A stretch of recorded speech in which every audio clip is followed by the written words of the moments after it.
Përshëndetje të nderuar shikues, dihet sot është 9 maj, është dita e Evropës dhe në Kosovë kjo datë festohet dhe për këtë shkas në studio kemi të ftuar për një intervistë shefen e zyrës së Bashkimit Evropian dhe përfaqësuesen speciale të Bashkimit Evropian në Kosovë, Natalia Apostolova.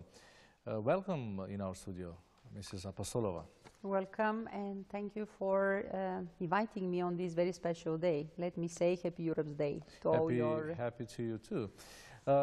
Today Europe is marking, as we said, its day, a day of unity and peace among states, member states. Somehow Kosovo is celebrating more than some of the member states of European Union. Does this look strange to you? Not at all. Kosovo is the youngest democracy in Europe. Kosovo population, 70% of it is below 30. So these are the youngsters who are looking at Europe, who would like to study in Europe, who would like to visit the cultural heritage of Europe. It's not by chance that today our statistics shows that according to last polls, 89% of Kosovo population is supporting EU membership. So I'm not astonished that you are celebrating it so broadly, and I think that it's very positive. It brings actually Kosovo closer to EU when we are sharing together our values. What is the image of European Union today? I may turn the question to you, how you see the European Union in Kosovo. But according to me, Kosovo population knows more and more what is Europe and feels more and more what is Europe. Because when I speak to people in the streets or with normal people who are looking on television and are reading in the newspapers what we are doing, they realize more and more that the EU is a real partner of Kosovo. Why? We are building roads, we are building schools, we are building kindergartens, we are very much engaged in all sphere of life. So all these important developments in Kosovo in the last 10 years has happened with a very big participation of EU assistance. So I think it shows our very strong commitment that we want to help Kosovo prosper on its European path. Let me make it maybe differently, this question. Is it Europe today as it meant to be at the beginning? Europe started with 6 founding members just after the Second World War, when actually the leaders of these founding fathers, so to say, of the European Union wanted to find peace and stability. They decided to make interdependence between their economies and their use and production of coal and steel. So this is the grounding stone, so to say. After that, with each enlargement, we had different member states coming in. And of course, the image and what is Europe now is very different from this long time ago, 9th of May, when in 1950 the community was founded. Nowadays, we are much stronger. We are much bigger. We are the biggest market worldwide. We are the biggest partner as well as European Union as such. We are investing in all important portfolios, including humanitarian aid. We are helping acceding countries to the EU with very generous programs. As well, we have developed very strong institutions which are based on our unity between member states. We have now the Commission, which is our government. We have our High Representative, who is our Minister of Foreign Affairs. We have our parliament, which is composed of people who are directly elected by the population in the member states. So, and we have, of course, the Council of Ministers who, together with the parliament, are deciding on the most important laws. So we started from a very, I would say, simple way of agreement between the founding member states, and now we are a very complex structure. We are a unity of common values. We are a unity of common legislative framework, which is called acquis communautaire. We have common policies. We started from the interdependence of coal and steel, and nowadays we have common policies not only on external relations, but we have common policies on science, on education, on innovation, on all these policies when at that time in 1950 were not even thought about. Of course.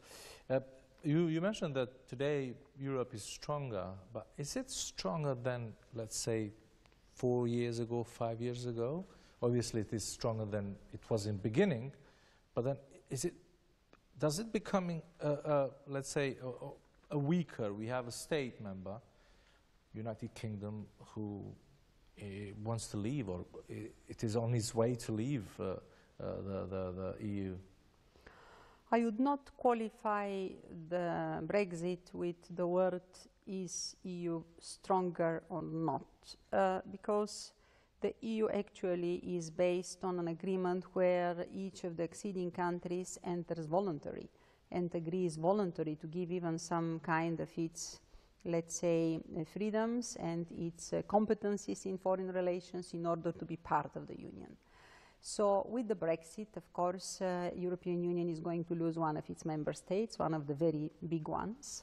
Of course, there will be a reflection in the budget. Of course, there will be a reflection in many other policies. But at the same time, I would say that Europe is becoming stronger as well. Don't forget the last document which came from the Commission, the strategy on the Western Balkans. Which we're going to talk about. Because through this strategy, the European Commission is giving an open hand to the 6 Western Balkan partners with a very definitive timeline. For the first time after Thessaloniki, we have already a definite a timeline when this accession may happen. So I would say that with a possible joining of 6 new... No definite timeline for Kosovo, for example, but we are going to talk about it later maybe. But what are the challenges today of, or let's stay a little bit more to the Brexit. We have a member state which is on its way to leave EU, and at the same time we have member states which are trying to get into EU. How do you explain this? Do you think that this might bring hesitation to the new members, whether they should become member states or not? I don't think this is going to bring hesitation. The 6 partners in the Western Balkans have stated very clearly that for them the European perspective is the one, the only one. And we are hearing it, and we are seeing this each time when we are meeting in our formats. For example, like with any other, Kosovo has stabilization and association agreement, which is our contractual relationship. We have, of course, periodically councils where the top level of our leadership is meeting with the leadership from Kosovo. And on these meetings, we are revising the progress which has been done throughout the year.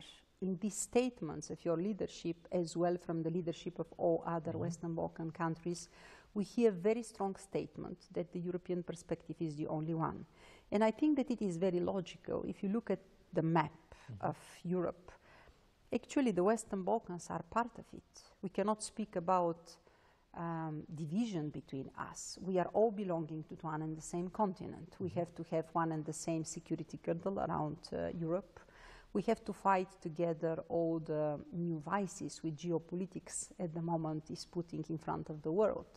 So I would say like that, if a member state decides to leave, that does not necessarily bring down the strength of the Union.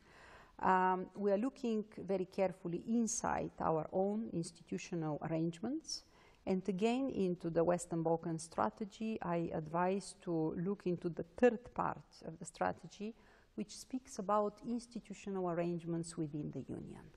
I think we are starting to have a bit more, let's say, liberal way of discussions how we are going to accept new member states.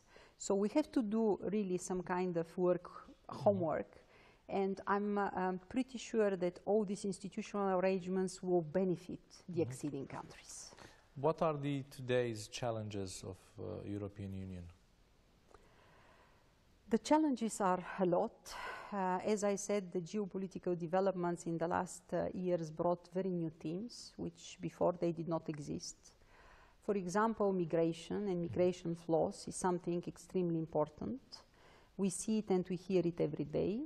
For example, my previous posting was in Libya. I was the head of delegation there. And I must tell you that it was one of the most heartbreaking news which we were seeing every day, when hundreds of people were drowned every day trying to cross the Atlantic and to reach the coasts of Europe.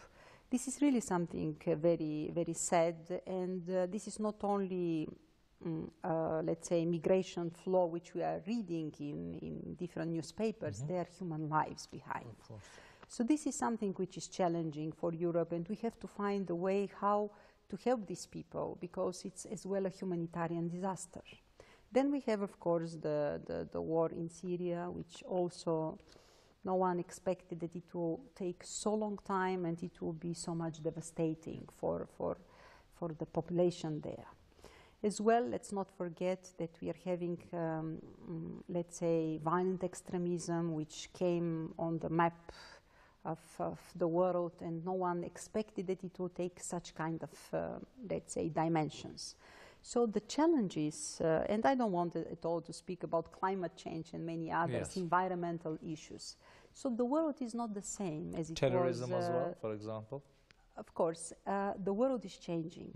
So Europe, in this very complex structure, as I explained it, has also to adapt its institutional building, but as well its policies. So all these challenges, of course, are going to become and are already challenges for the Western Balkans as well. Okay. See, and all these challenges, of course, which is not only for the European Union, but for the whole world, as you mentioned. How united do you think are the member states of the European Union? I think they're united because the agreement which they sign and which makes them part of the European Union, the Community Treaty actually, makes it obligatory, the common policies which are agreed at the level of the different structures in the Union to be implemented. So we are united in most of the portfolios, which are the common trade policy, agricultural policy, and all these policies where we are applying the acquis communautaire in absolutely one and the same way in the whole members of the European Union. In the external policies, after the Lisbon Treaty, we as well have a common policy. That's why we have the European delegations representing actually the interests of all member states. Here in Kosovo, because of status neutral of some of our member states, as you know, 5 of them, we have the double-headed representation, which means that we have the European Union office, but as well I'm the European Union special representative, so I am representing the interest even of these member states which have so far status neutral towards Kosovo.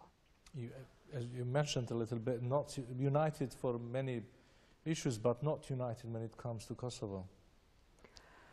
I think that we have to face the reality, and this should not be a topic to be put in a pessimistic, let's say, discussion, because I often hear it that some of the misfortunate events which are happening when a decision needs to be taken vis-à-vis Kosovo, the fault goes with those member states which still have not recognized Kosovo.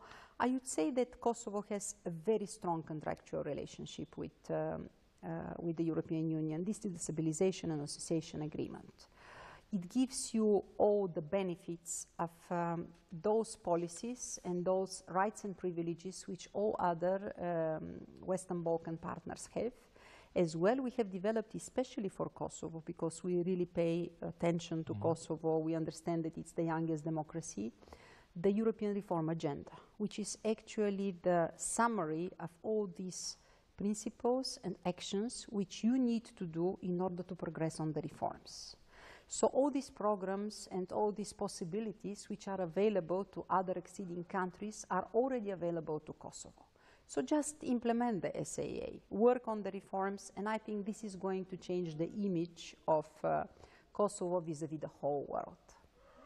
Okay, on the other hand, lately we had some kind of hesitation from member states to open the door for new countries. For example, French President Macron lately declared that Europe should reform before expanding. this was not hopeful news for Balkan, for example, nations, was it? I mean, this wasn't good to hear from a leader of the state, which is quite very important state into European Union. It depends how you read this statement. For example, I read it in the way which was presented already before even Monsieur Macron spoke about that into the Western Balkan strategy. In this strategy, the first sentence, if you read it, it states very clearly that Western Balkan partners will become a part of the European Union, but not into the state and the shape in which they are. So I think that this is more or less what as well was referred by the French president. There is a lot of reforms and there is a lot of work to be done amongst the partners in order to become a real full-fledged member of the family.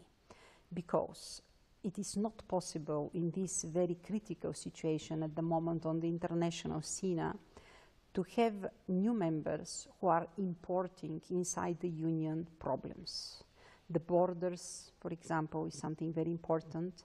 The normalization of relations between Kosovo and Serbia is another issue which really needs to be solved.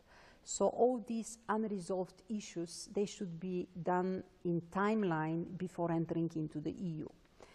On another side, the EU, of course, has to look very carefully into its own structures. And here again, I refer to part 3 of the strategy, where we are speaking about some institutional changes inside, vis-à-vis acceding new states, with what kind of majority these decisions are going to be taken. And I read it actually into the positive side even for the Western Balkan partners. The future of Western Balkan is the European Union. We keep hearing this phrase now for decades, actually, which sounds good, obviously.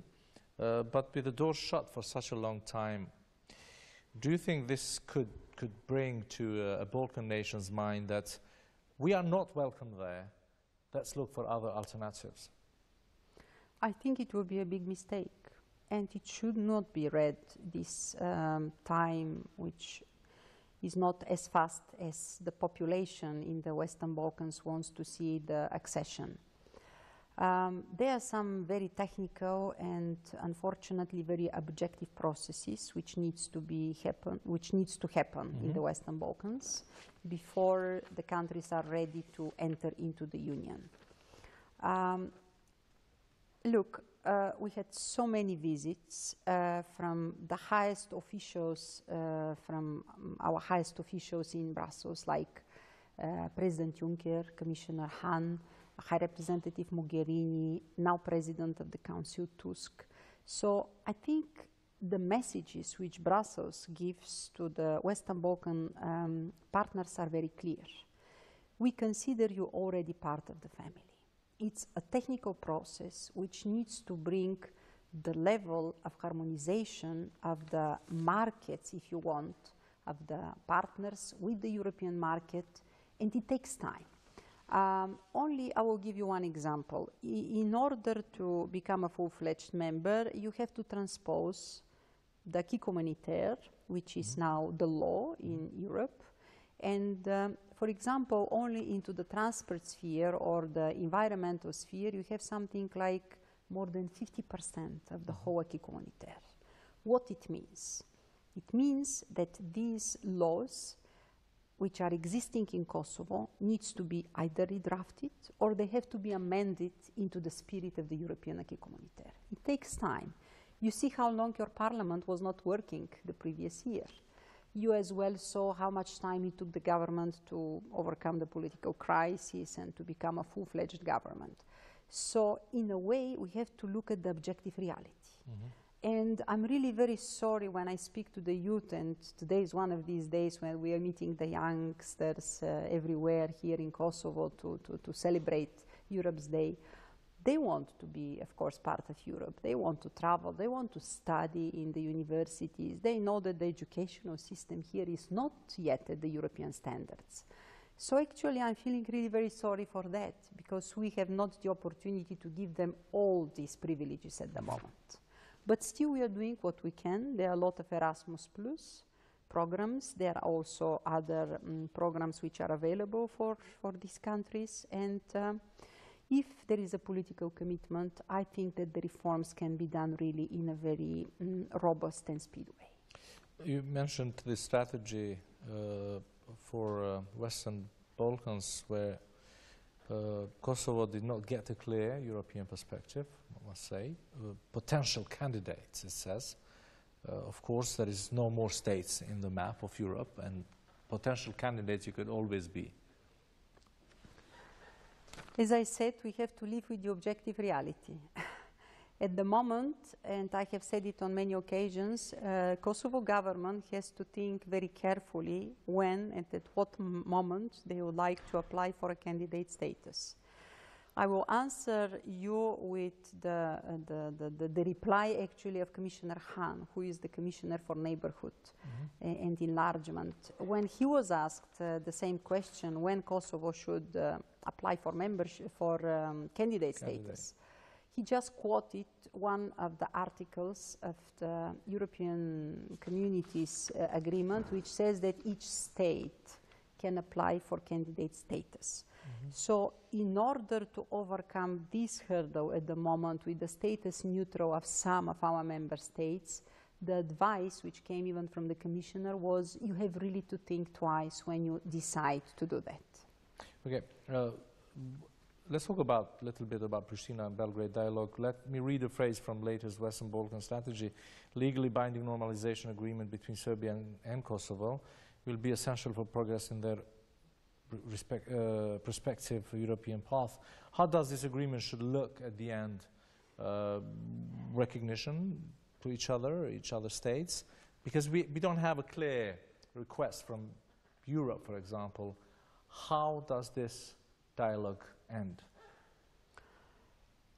Well, obviously, dialogue does never end, but the agreement. We all hope that it will end as soon as possible, of course, because the normalization of relations is one of the conditions in order both Kosovo and Serbia to accede to the EU. So I would say that it is in the interest of both Kosovo and Serbia to speed up the dialogue.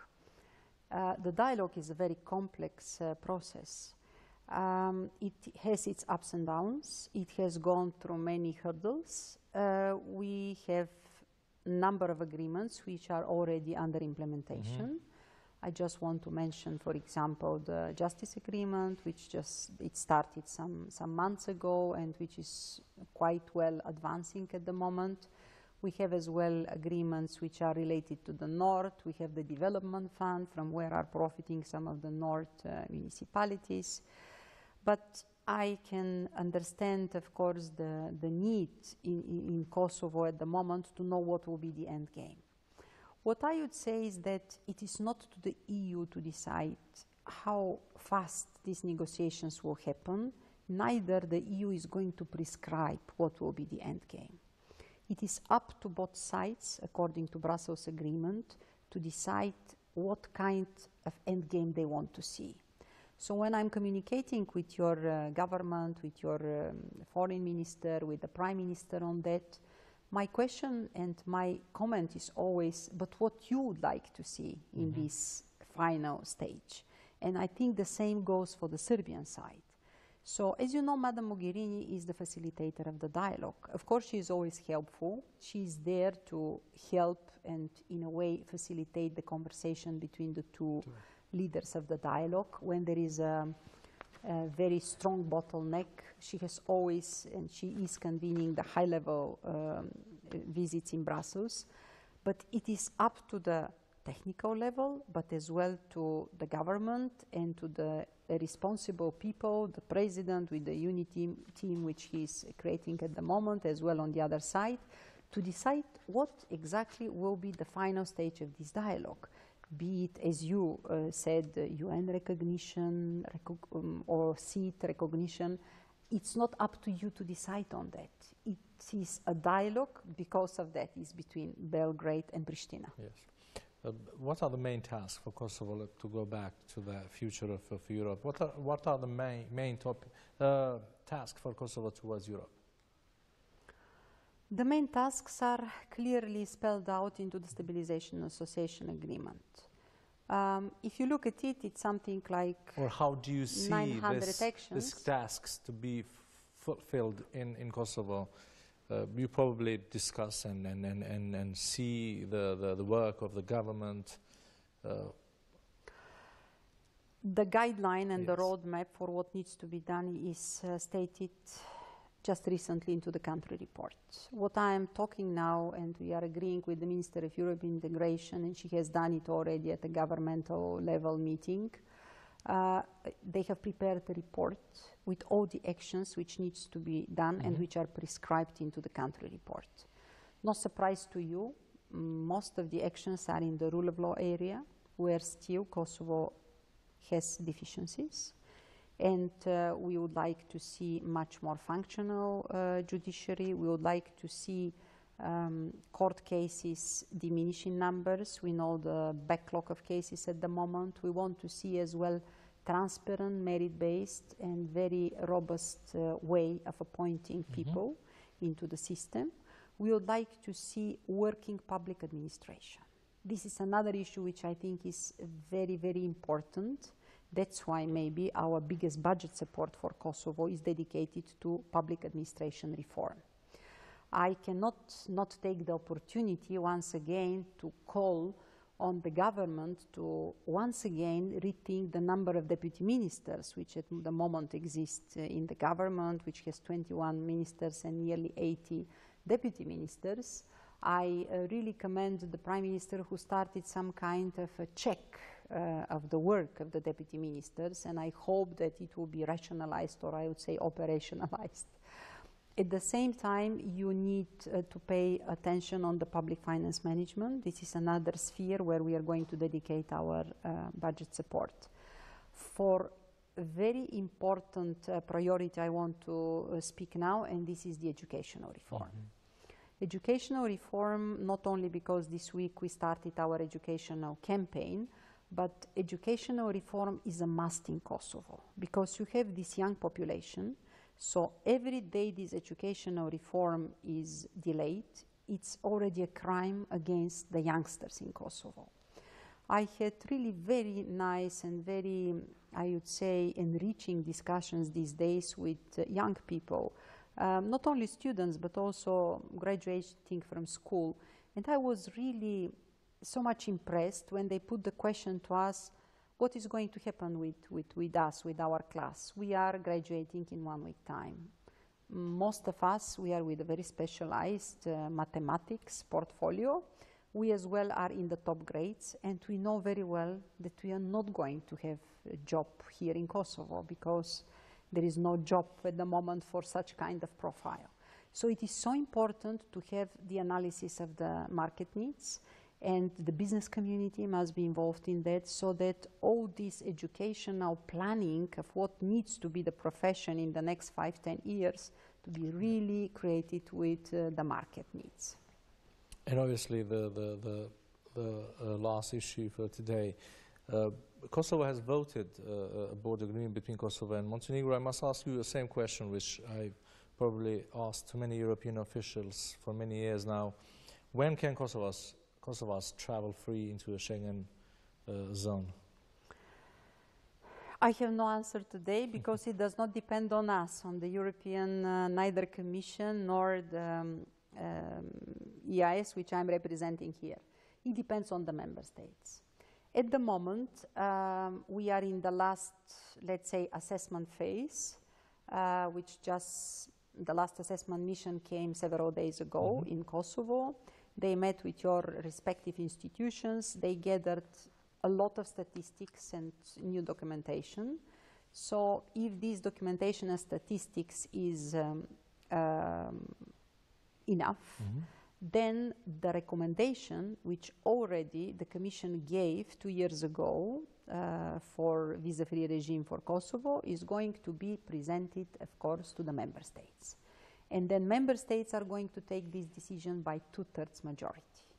So I cannot tell you when this is going to happen because it does not depend on us, but this what depends on us is we are assisting 100% the assessment which is going on. And I hope very much that we are going to fulfill soon the dreams of this young generation which wants to travel and to see the cultural heritage of Europe. Mrs. Apostolova, thank you very much for being in RTK today. And again, happy 9th of May, Day of Europe. Happy Europe Day. Shikues nderuar, bisedua me shefen e zyrës së Bashkimit Evropian dhe përfaqësuesen speciale të Bashkimit Evropian në Kosovë, Pristina Apostolova. Biseduam lidhur me temat cilat normalisht ndërlidhen mes Bashkimit Evropian dhe Kosovës. Shihemi herave tjera. Faleminderit për momentin.